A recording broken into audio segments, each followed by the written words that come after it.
suppose que malgré le fait que ce soit arrivé tard, c'est arrivé là. Nous allons donc commencer notre session de ce matin. Comme annoncé hier, la session sera présidée par le Nigérien général, toujours le Sénégal. Wanda, c'est-à-dire un Mao, Imao et un Tristan.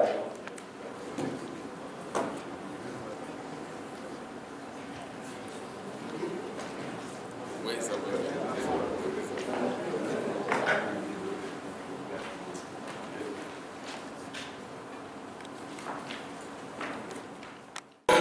The issue of convergence, the new policy, what new policy convergence for the future?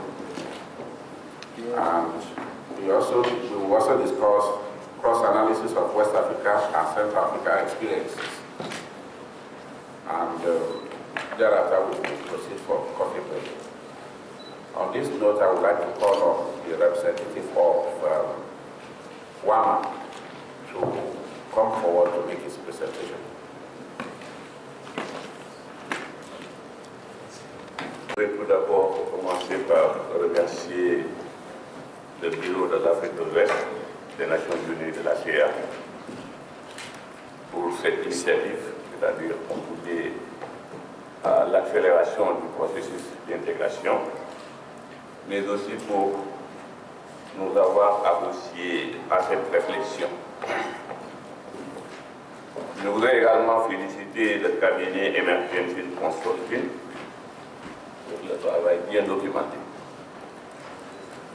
Ceci dit, je voudrais apporter ma contribution au débat hier en clarifiant d'abord notre schéma d'intégration. Car je pense que malgré la présentation, la clarté de la présentation de M. Loumière, il y a toujours une confusion à plusieurs niveaux. Ensuite, je donnerai mon point de vue sur le document et je répondrai à certaines questions qui m'ont été posées hier. D'abord,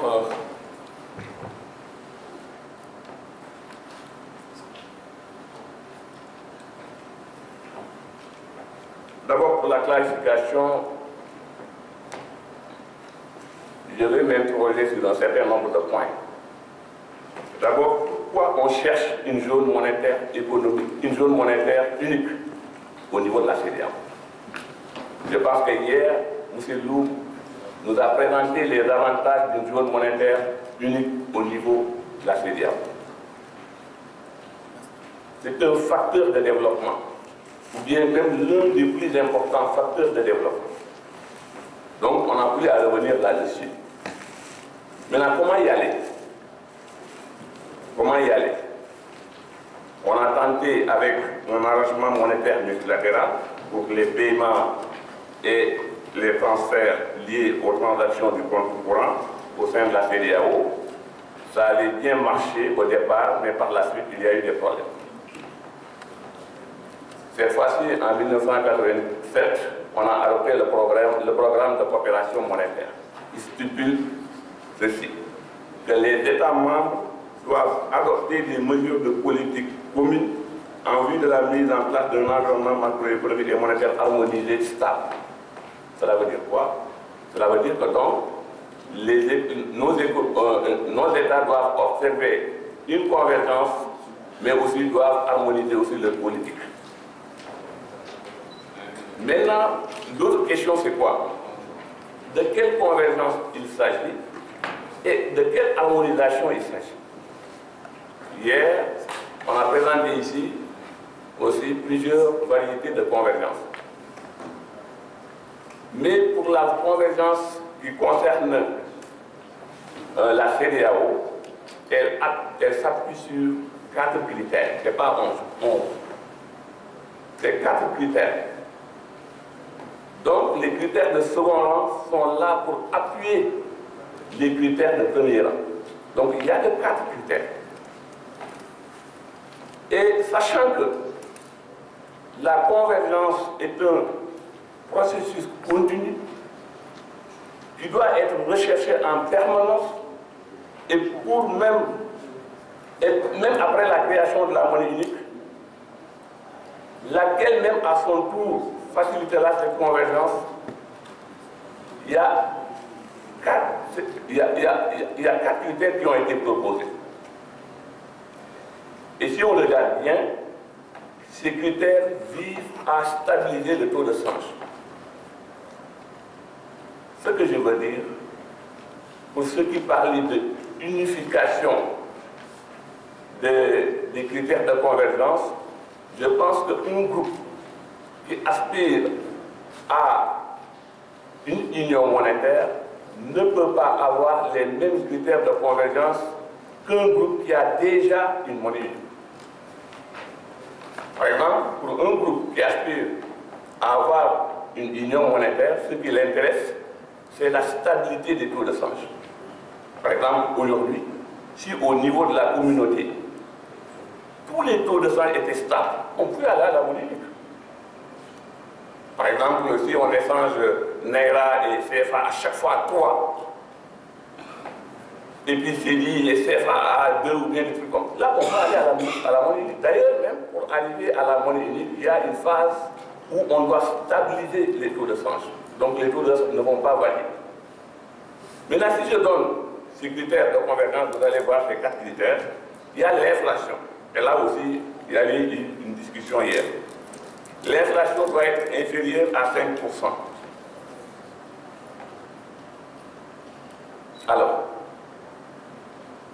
là également, on a essayé de prendre en compte les 2 régimes de change. Le régime de change flexible au niveau de l'UMOA.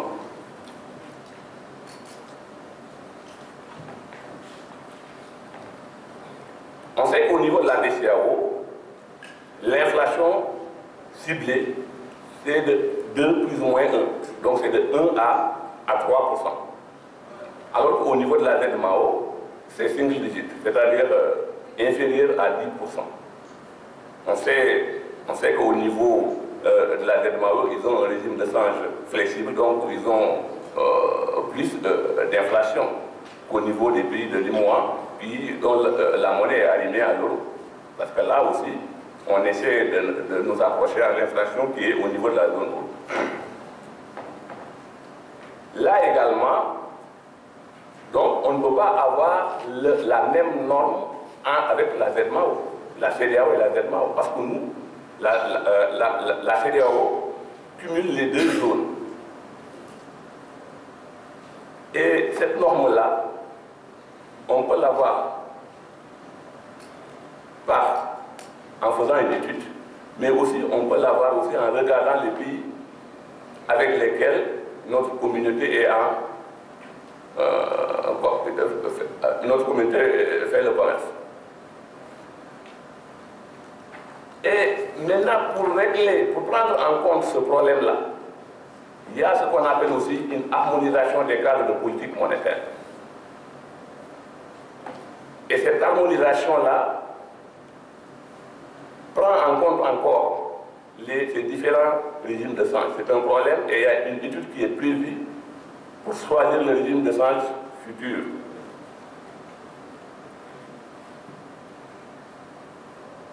Et là également, l'intervalle cible sera de 2 à 8, c'est-à-dire 5 plus ou moins 3, pour pouvoir prendre en compte la ZMAO et aussi les pays de l'UMOA. Là aussi pour vous dire qu'on ne peut pas avoir les mêmes normes que la ZMAO. Après maintenant, nous avons maintenant le déficit budgétaire. Avant, nous, c'était le déficit budgétaire hors norme. Mais vous savez qu'il y a eu un travail sur l'harmonisation des critères de convergence entre les critères de l'UMOA, les critères de la ZMAO et les critères de la CEDEAO. De ce fait, on a changé notre critère et on a adopté le critère de l'UMOA.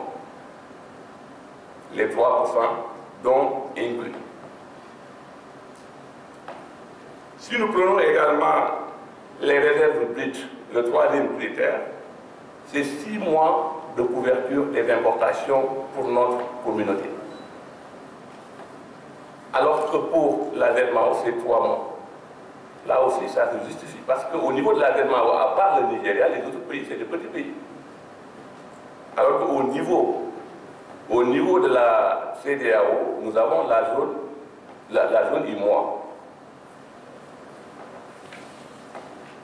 Et ce que je voudrais dire, parce qu'il y a l'IMOA qui disait hier qu'il y a certains critères qui ne sont pas importants. J'ai dit tout à l'heure que pour aller à la monnaie unique, il faut stabiliser les taux de change. Donc quand vous n'avez pas la possibilité de toucher un instrument, cet instrument, l'instrument de politique de change, il faut pouvoir varier les réserves. Donc il faut assez de réserves. Donc c'est un critère important pour nous, pour ceux qui veulent aller à l'intégration. Mais c'est un critère qui n'est pas important pour une zone qui a déjà une monnaie unique comme l'IMOA. Si je prends également le 4e critère, c'est le financement du déficit budgétaire par la Banque centrale. Là également, c'est un critère qui est important pour celui qui veut aller à la monnaie unique, mais pas important pour celui qui a déjà une monnaie unique.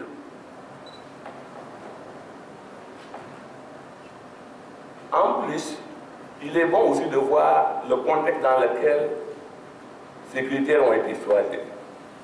Avant, l'inflation, il y avait des pays qui avaient même un taux d'inflation de plus de 20%, 30%, même 40%.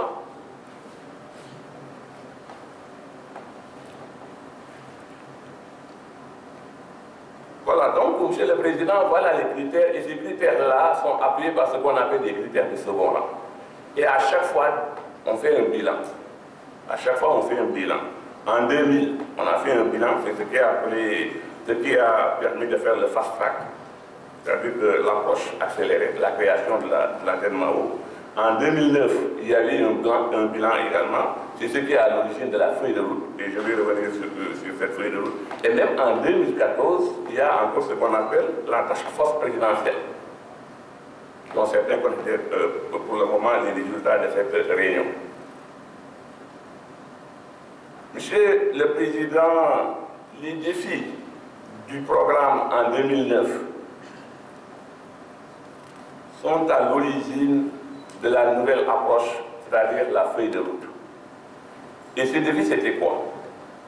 C'était la persistance de l'instabilité macroéconomique et le manque de convergence durable sur la base des critères de 2001, parce que ces critères ont été révisés. Ensuite, il y avait le niveau insuffisant d'harmonisation des politiques budgétaires, monétaires et financières, en particulier dans les domaines du taux de change, du commerce, de la libéralisation des comptes capitaux, le manque d'harmonisation également de la réglementation bancaire, comme les lois ainsi que la supervision. Il y avait également l'existence de contrôles transfrontaliers.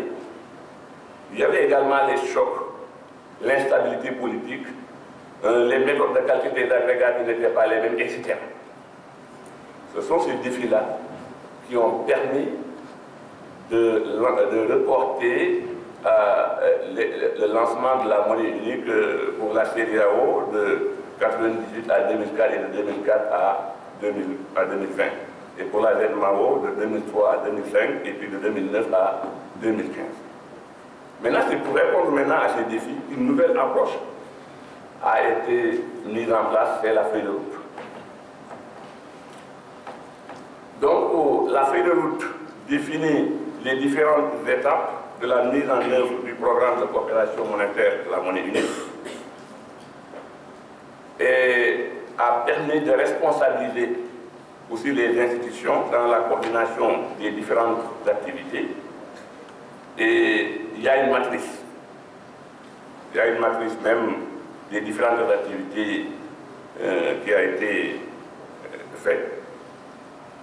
Pour notre cas, par exemple, on devait harmoniser les cadres de politique monétaire pour la MAO. On devait aussi harmoniser la réglementation et la supervision des banques. On devait aussi harmoniser les règles régissant les transactions de compte courant. Harmonisation du cadre comptable. La stabilisation des taux de change et l'interconnexion des systèmes de paiement au niveau de la CEDEAO. Et au niveau de ces chantiers-là, au niveau de chaque activité, il y a des avancées. il y a des avancées. Par exemple, si nous prenons l'harmonisation des cadres de politique monétaire, ce qui a été adopté, c'est le ciblage souple de l'inflation. Et là, il y a des défis. Il y a aussi des défis. C'est-à-dire que là, c'est l'inflation maintenant prévisionnelle qui sera donc la cible intermédiaire. Et donc, il faut pouvoir modéliser et faire aussi la prévision de l'inflation. Il va falloir produire régulièrement les données fiables. Il va falloir également approfondir le système financier. Il va falloir aussi qu'il y ait une coordination entre les politiques monétaires et budgétaires et le financement aussi du processus d'harmonisation. Si nous prenons également la réglementation et la supervision des banques, il y a également des défis. Si au niveau, par exemple, de la faiblesse de certaines réglementations, la faiblesse dans certains cas aussi des capacités humaines, techniques et institutionnelles, les difficultés à harmoniser certains aspects aussi, comme le contrôle gestion, risque, les principes macro-prudentiels, etc. Si nous prenons, par exemple, l'harmonisation des règles régissant les transactions du compte capital, il y a une matrice qui a été faite. Et cette matrice-là, si vous la voyez, ça prend en compte tout ce qu'on discutait ici hier, pour arriver à l'harmonisation des règles régissant les transactions des comptes courants, les comptes capital à l'intérieur et à l'extérieur de la CEDEAO. Mais là également, il y a des défis. Le premier défi, c'est la coexistence des deux régimes. Et là, c'est là où il y a une recommandation, il y a une étude qui doit être faite à ce niveau-là. Il y a aussi la non-adhésion de certains pays à l'article 8 aussi des statuts du FMI, qui est un défi également. Au niveau, par exemple, de l'harmonisation des cadres comptables, les banques centrales ont déjà adopté les AFRS. Et là également, il y a un défi.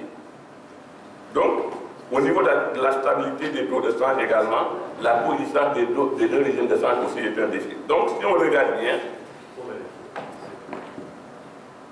il y a des avancées au niveau donc de cette feuille de route. Et cette feuille de route-là a été complétée par certains éléments de la dernière réunion de la task force présidentielle, comme certains disaient hier qu'il y a trop de critères de convergence, mais je sais qu'il parle par exemple des critères de second rang. Cette réunion a prévu de rationaliser les critères de convergence.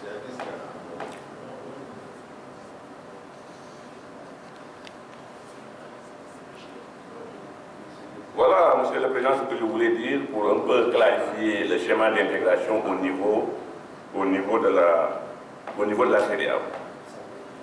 Maintenant, revenons sur l'étude.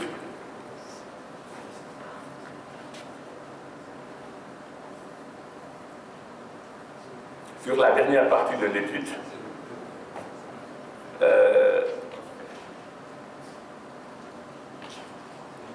Nous avons dit qu'au niveau des deux premiers points, l'auteur a essayé d'analyser la pertinence de la convergence macroéconomique en prenant la position des économistes. Et dans le deuxième point, il a essayé de critiquer la convergence en prenant aussi la position des monétaristes. Mais nous avons constaté qu'il n'a pas tiré de leçon après cette analyse. Et je pense qu'on ne doit pas faire une erreur. Par exemple, comme je l'ai dit tantôt, la convergence est un processus continu. Si on regarde par exemple l'Union européenne, ils n'ont pas rempli les critères de convergence, même jusqu'à présent. Ils ont leur monnaie unique. Si nous regardons aussi la zone CFA, jusqu'à présent, ils ont des problèmes avec les critères de convergence et pourtant ils ont leur monnaie unique. Et là même, j'étais étonné d'entendre le représentant de l'UMOA dire qu'on a mis les chargés avant les bœufs, alors que nous, on se vantait même de l'union monétaire au niveau de la zone CFA. Donc, il y a un troisième point également qui a parlé des difficultés posées par la divergence des critères de convergence entre la CEDEAO, la ZMAO et l'UMOA. Et comme je viens de dire, il est difficile, on ne peut pas uniformiser les critères de convergence.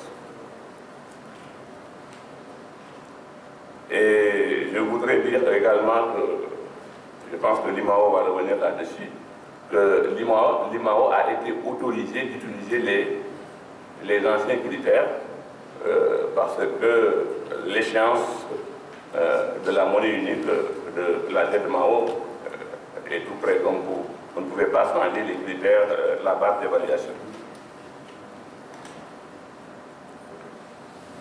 Revenons maintenant sur les recommandations de l'étude. Il y a une première recommandation qui propose un système d'incitation positif et négatif. Là, on a beaucoup discuté sur ça. Mais je me demande, est-ce que c'est pertinent, par exemple, de voir un pays qui a des difficultés, tu lui imposes encore des sanctions négatives, ça c'est le paradoxe. L'étude aussi a proposé des études sur les difficultés structurelles à respecter les critères de convergence. Pour ce qui est l'inflation, je pense que l'AMAO a fait une étude sur les déterminants de l'inflation. Et je pense que l'IMAO également a fait une étude sur l'inflation optimale au niveau de la zone ZMAO.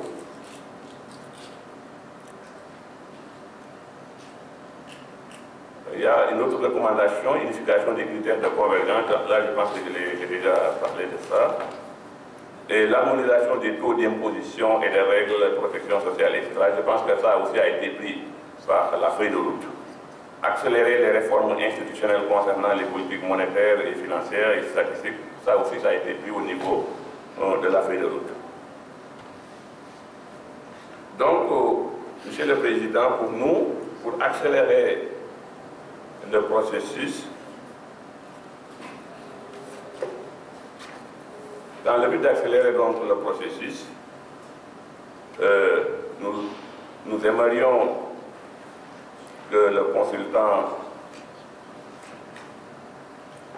ajoute à ses recommandations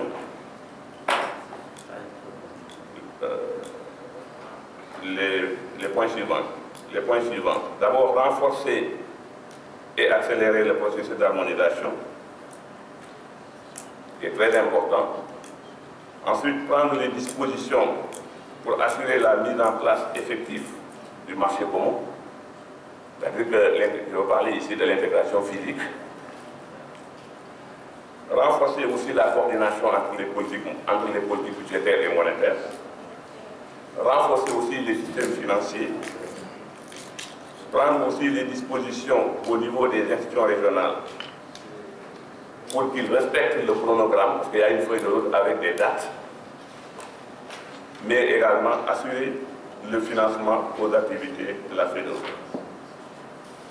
Ceci dit, je voudrais maintenant profiter de cette occasion pour répondre à la préoccupation de la Côte d'Ivoire, qui a demandé hier la gouvernance, bien mode de gouvernance des banques centrales. Je pense qu'aujourd'hui, au niveau de chaque banque centrale, il y a des textes qui confèrent l'indépendance de la banque centrale. Je parle bien des textes. Maintenant, est-ce que les textes sont respectés? Ça, c'est la politique, ça, c'est vous. Mais il y a des textes qui protègent les banques centrales.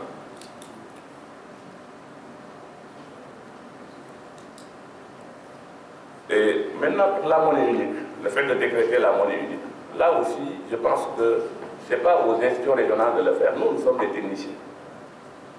C'est une question politique. Ils nous ont demandé même des options pour aller à la monnaie unique. On a proposé le Big Bang. Le Big Bang, c'est d'aller aujourd'hui à la monnaie unique. On a proposé l'approche progressive. On a proposé l'approche aussi fast-track. Tout ça, l'approche, du moins, comment dirais-je encore, il y avait une troisième approche. Mais les autorités ont préféré l'approche progressive basée sur ces critères de convergence. Donc ça, c'est une question politique, la monnaie unique. Si c'était moi seul, je vous dis que je peux même décréter la monnaie unique aujourd'hui, et après maintenant, on fait les réglages au niveau interne. Le Big Bang, c'est très possible, si c'était à moi seul. Ah, dis-moi aussi à parler de la non-collaboration entre le ministre des Finances et Banque centrale. Je pense que depuis quelques temps aussi, au niveau des banques centrales, il y a ce qu'on appelle les comités de politique monétaire. Et les comités de politique monétaire, les membres, c'est les représentants de Banque centrale et les représentants du ministère des Finances. Donc je pense qu'il y a un lien de collaboration entre les banques centrales et les ministères des Finances. Et toutes les décisions prises le font au niveau de cette instance. Par exemple, quand on veut changer le taux directeur, c'est au niveau de cette instance-là, où il y a les ministres des Finances et aussi les représentants de la Banque centrale.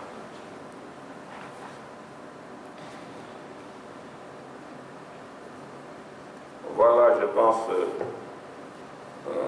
les questions sur lesquelles je voulais répondre. Je vous remercie, Monsieur le Président.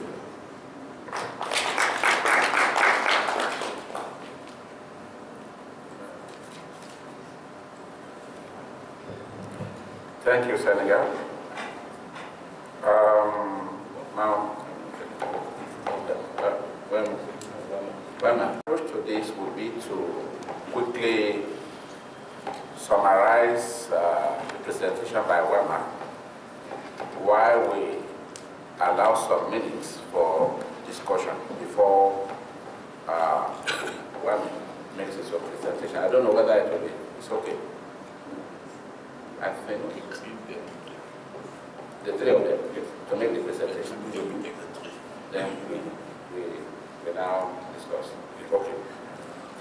We call on the representative of WAMI to make his own presentation. Yes. Thank you. In the first place, acknowledge what was said yesterday.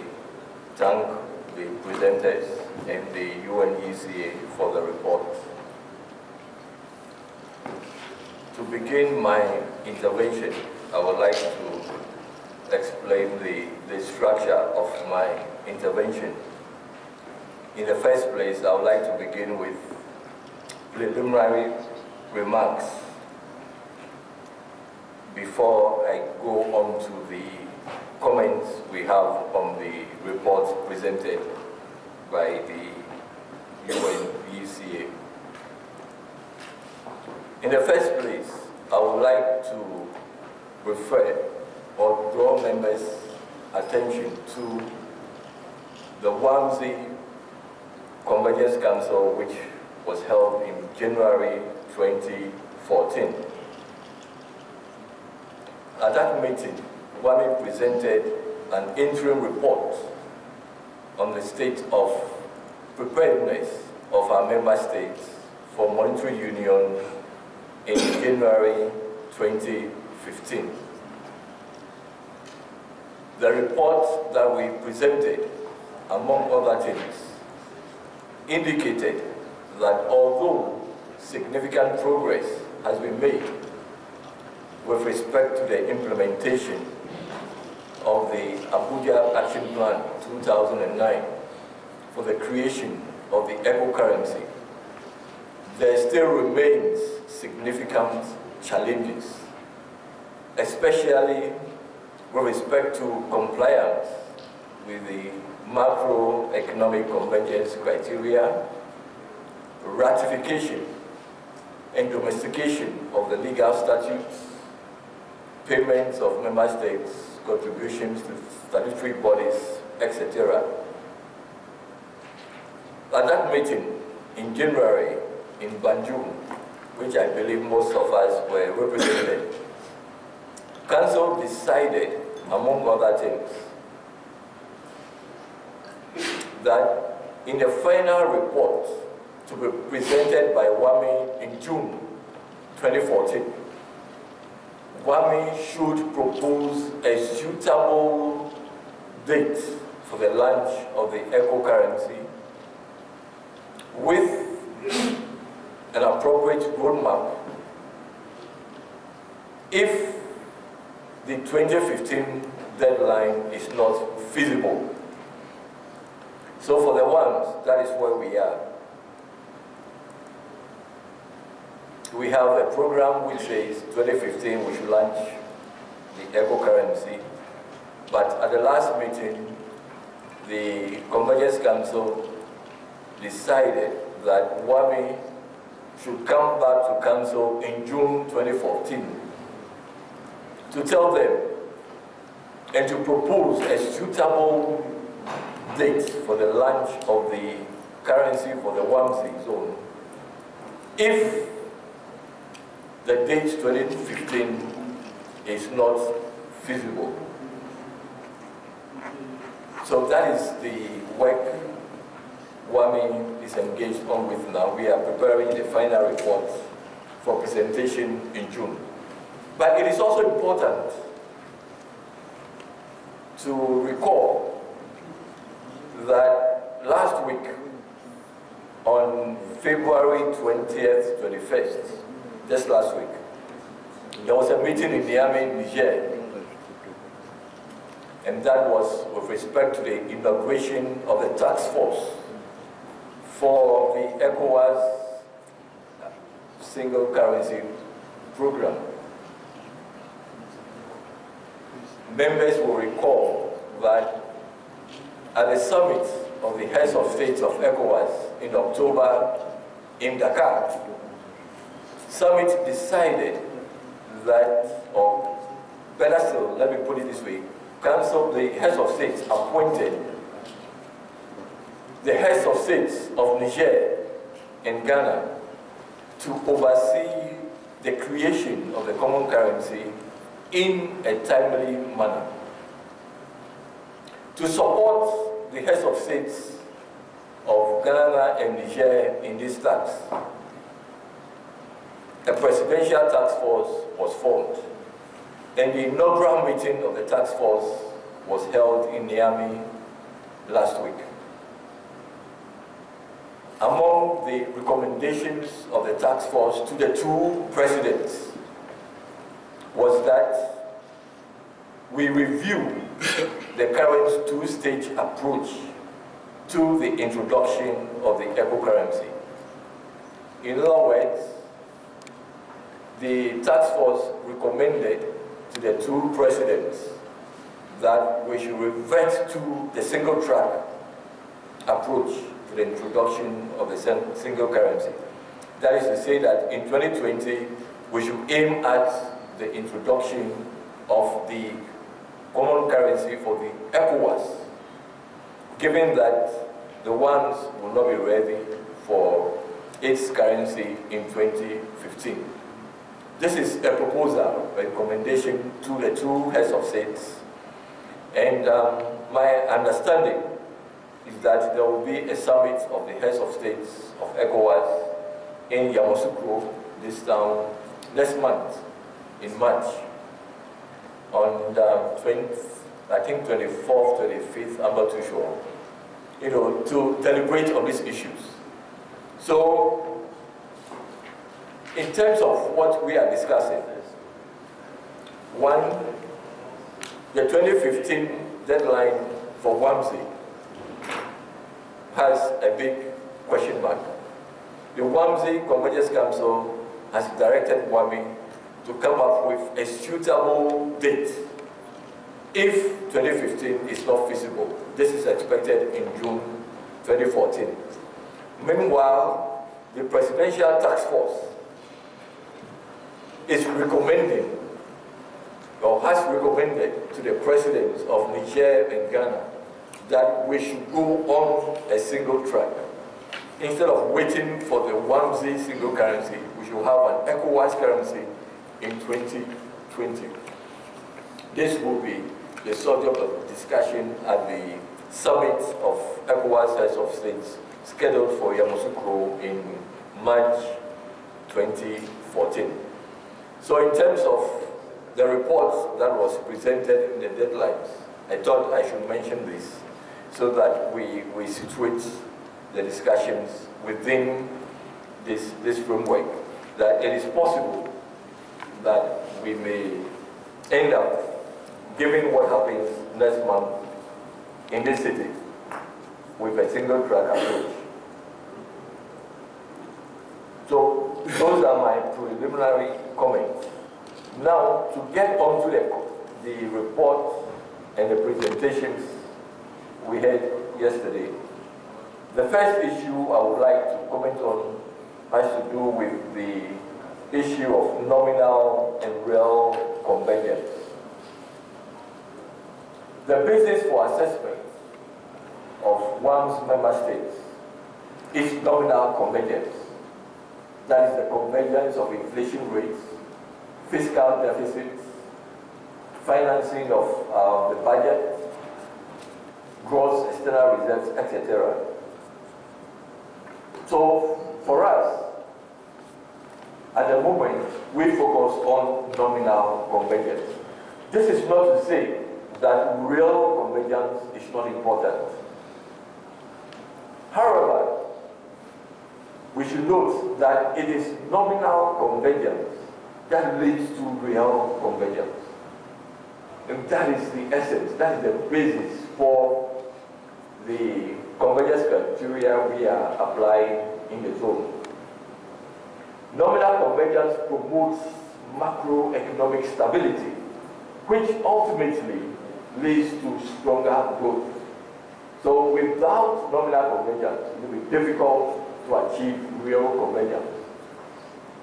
So for us, the focus should be on nominal convergence, rightly so, which will eventually translate into real convergence of our economy. So when we assess our member states, we do so on the premise of nominal convergence. The issue, however, has to do with the design of the convergence criteria. That is to say, the choice of the variable and the benchmark. Because if you don't get that right, you miss the whole issue. Now we take the issue of inflation, for example. We have a situation where the ones we say a criterion is single digits, less than 10%. We have ECOWAS of 5%, UEMOA of 3%. But the choice of the appropriate inflation rate for this purpose is an empirical one, not theoretical. This is something which will be based on studies. And that is what we have done in the ones. We have undertaken a study of the threshold, the optimal rate of inflation in the zone and individual member countries, and come to the conclusion that the optimal rate of inflation in the one lies within the range of 9 and 11%. Hence the choice of a single digit, less than 10% inflation rate.